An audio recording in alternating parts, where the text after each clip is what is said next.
yidde jarat ko anande ni mi debbo kanko yiɗi ko ɗum heɓat mi meeɗa andude ko ni wayi mi meeɗa sikkude basal so wari rewaten ko serami resam an suba maleda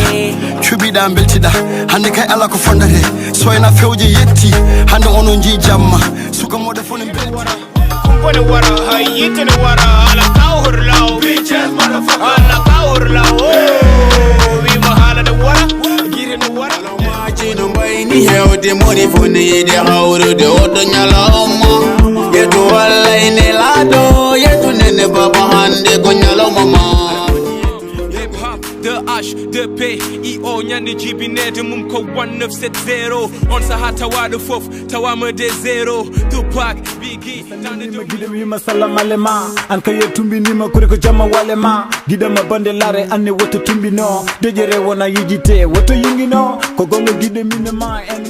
cellal saɗanima hamma wadde ñafe woto fat ko fadanima beele findintama an saɗanima fin ƴettutama ɓa daɗanima wat ina wona wat kila yona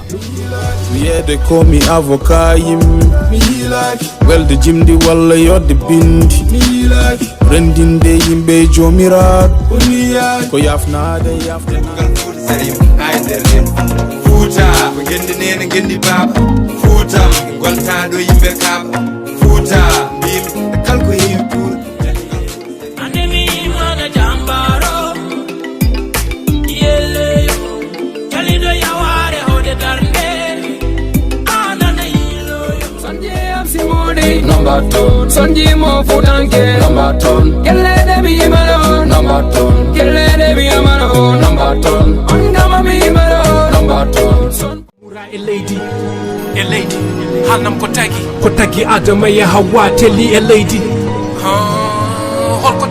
ko tagi patane ade foko jotede lady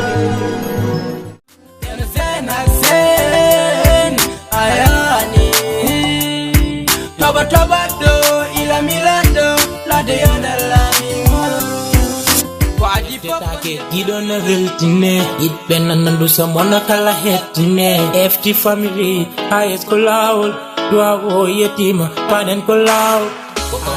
debbo joɗɗo jontaɗo heɗomi battoɓe jontaɗo ɓe jimami jiɗmami deb aɗa yooɗi yaari yooɗi mbaɗi aɗa heewi nedi ka debbo timo mami iman ma